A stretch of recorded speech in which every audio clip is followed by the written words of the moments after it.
Жайыл районунун 30 жылдыгына арналган салтанаттуу иш-чара облус жана район жетекчилигинин Карабалтадагы айланма жолунун жанында орнотулган эстеликке жана Жайыл Баатырдын ысымын алып жүргөн номер 12 орто мектепке гүл коюу менен башталды.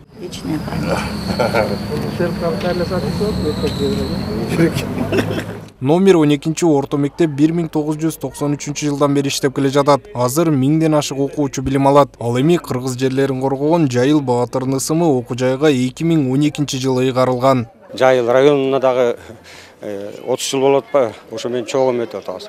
Мектеп өзү 1296 балага ылайыкташылган. Бүгүнкү күндө 1022 бала окуп жатат. Бир эле сменде окуйбуз, түштөн кийинки сменде 4 эле класс окуйт, 4-класстар. Биринчи Жайыл району деп бияка районго коюлду. Анан Жайыл районундагы эң бир эле кыргыз мектеп болгондуктан ушу биздин мектепке Жайыл Баатыр атындагы номер 12 орто мектеп деп ыйгарылган да.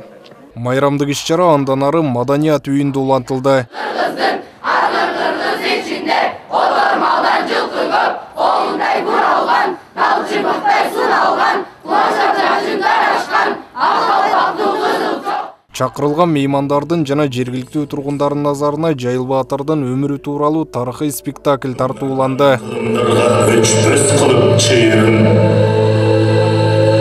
аталарым туулган жерден душмандын сапкысы менен куулуп, мен чоңойдум.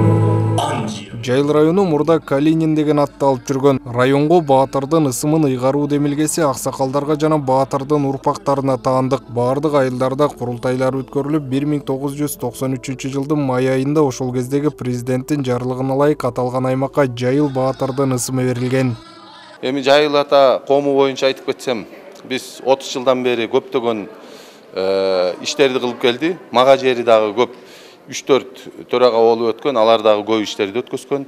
Биз болсо көбүнчө спорт жагына салым салып, ушу райондо эл аралык масштабта бокс турнирлерин өткөзүп келатабыз.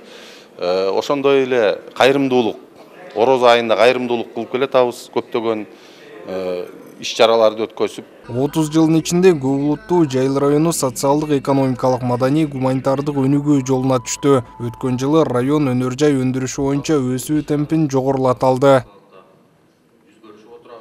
Маселен, Жайыл районунда жаңы жумушчу орундарды түзүүгө, инвесторлорду тартууга, аймактык экономикалык потенциалды көтөрүүгө кайсыл бир деңгээлде стимул болуп берерине ишенем. Президентибиз Садыр Нуркожоев Жапаровдун койгон талаптарынын, берген тапшырмаларынын өзөгү дагы калкты жумуш менен камсыздоого, экономикалык абалды ыкчам көтөрүүгө негизделет. Жайыл Коңурбай уулу Солту уурусунан чыккан кыргыз баатыры, бала кезинен атасыз калып Кошой бийдин колунда тарбияланган. Жайыл Баатырдын жаш кези калмак баскынчылыгына туш келип, көп убактысын бөтөн жерде өткөрүүгө туура келген. Фергана өрөөнүндө Жайыл Баатыр отурукташкан элдин жашоосун жана дыйканчылык ыкмаларын жакшы билген жана мекенине кайтып келгенден кийин бул билимдерди туугандарына өткөрүп берген. Учурда Жайыл районунда музей да бар, анда Жайыл Баатыр жөнүндө бардык санжыралар камтылган. Автандил Бактыбеков, Арген Мажитов, Чумой Исманалиев, СТВ.